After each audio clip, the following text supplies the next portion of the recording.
Right. Anjaneya Reddy గారు, ఇది సాధ్యమవుతుందా కాపులకి? అవన్నీ జరిగే పని కాదు. ఇదివరకు మాదిగ రిజర్వేషన్ లానే ఉంటుంది అట్లా పెట్టుకుంటే కనుక అవన్నీ జరిగే కాదు.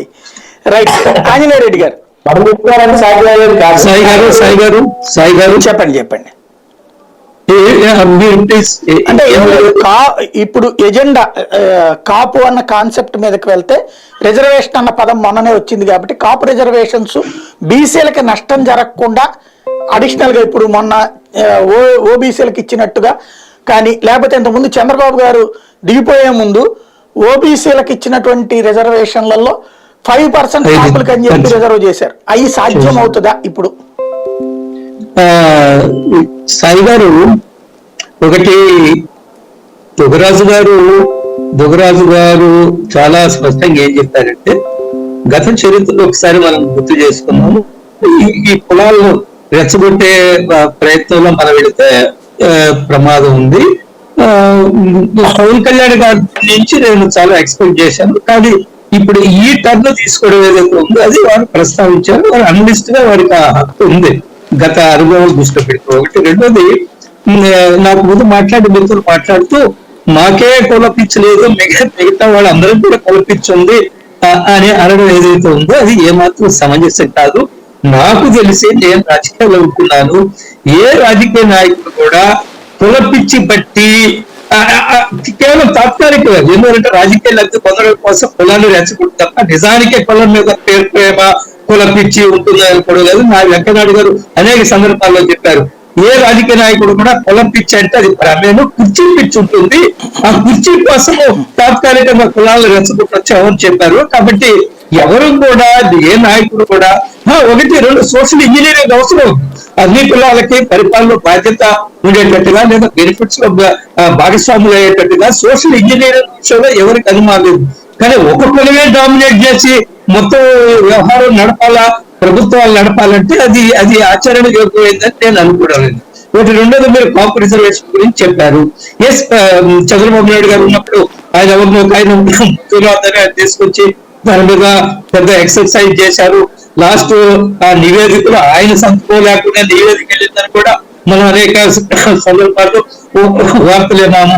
ఆ సందర్భంలో జిల్లాల్లో ఆ కులం రిజర్వేషన్ కోసం మంజునాథ్ కమిటీ తిరుగుతున్నప్పుడు చాలా జిల్లాల్లో కొంతమంది బీసీ కులస్తులు మాకు అన్యాయం జరుగుతుంది, వాళ్ళకి రిజర్వేషన్ ఇవ్వడానికి లేదని కూడా మాటలు కూడా మనం చూసాము. కాబట్టి నేనేమనుకుంటున్నా అంటే, కాపు రిజర్వేషన్ విషయంలో ఖచ్చితంగా ప్రెషర్ ఉంటుంది చంద్రబాబు నాయుడు గారి మీద. రేపు వాళ్ళు ఎన్నికల్లో కూడా అజెండాలో చేర్చమని కూడా చెప్పొచ్చు.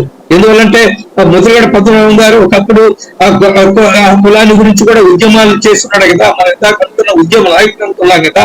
కాబట్టి ఖచ్చితంగా చంద్రబాబు నాయుడు గారి మీద లేదా ఉమ్మడి వాళ్ళ ప్రణాళిక ఏదైతుందో కామన్ మినిమం ప్రోగ్రామ్ ఏమంటారో దాంట్లో కూడా చేర్చమని కూడా ఒత్తిడి ఉండొచ్చు. కానీ ఏం జరుగుతుందో చూద్దాం. ఒత్తిడి చంద్రబాబు నాయుడు గారు జరుగుతుంది. ఎందుకంటే చంద్రబాబు నాయుడు గారు ఆల్రెడీ బీసీ కాపు రిజర్వేషన్ కోసము ఆయన కమిటీని వేశారు కదా. కాబట్టి దాన్నే మీరు ఈ రోజు వీళ్ళు మాట్లాడే అవకాశం ఉంది. కాబట్టి అందుకు తలగొచ్చని అనుకుంటున్నాను. ఆ టీంలో మీరు కూడా చేరబోతున్నారని ఒక ప్రచారం ఉంది. మీరు కూడా చేరితే అప్పుడు గట్టి ఇది ఉంటుంది. అంటే కాపు రిజర్వేషన్ ఇక్కడ చేసి అసెంబ్లీలో తీర్మానం చేసేస్తే జాతీయ స్థాయిలో మీరు ఓకే చేయాల్సి ఉంటుంది. ఎందుకంటే కేంద్రంలో ఉండే ప్రభుత్వం మీది కాబట్టి. కాబట్టి అది మీరు రెడీనా? మీరు ఏం జరుగుతుందో చూద్దాం. ఇప్పటి వరకు ఒక అధికారికంగా ఏమి లేదు. అన్ని వాళ్ళ గురించి ఆలోచిస్తున్నారు మా వాళ్ళు, అన్ని వైపుల నుంచి ఆలోచన చేస్తున్నారు. ఏది బెటరు, ఏది ఆంధ్రప్రదేశ్ ప్రజల ప్రయోజనాలు. మాది ఒకటే దేశ ప్రజలు, ఆంధ్రప్రదేశ్ ప్రజల ప్రయోజనాల కోసము ఏ విధమైన నిర్ణయం తీసుకోవాలో, రాజకీయ లబ్ధి కాదు, రాజకీయ ప్రయోజనం కాదు, ప్రజల ప్రయోజనము, ఆంధ్రప్రదేశ్ ప్రయోజనం కోసం మేము సరైన నిర్ణయం మా రాష్ట్ర నాయకత్వాన్ని విశ్వాసంలోకి తీసుకుని కేంద్ర నాయకత్వం తీసుకుంటుందని నేను అనుకుంటున్నాను. ఏం జరగబోతుందో చూద్దాం. మీరు పెట్టిన ఈ వ్యక్తం చేసిన అభిప్రాయం కూడా దాని కూడా ఏం జరగవచ్చో మనం చూడాలి. రైట్. దుగ్గరాజు గారు ఏమనుకున్నారు? ఇది ఒక ప్రధానమైనటువంటి పాయింట్ వస్తుందండి అందరికీ కూడా. ప్రతిసారి మాట్లాడేటప్పుడు రిజర్వేషన్స్ ఇబ్బంది కలగకుండా, ఎవరికి ఇబ్బంది కలగకుండా రిజర్వేషన్స్ పెంచచ్చు. అదేమంటే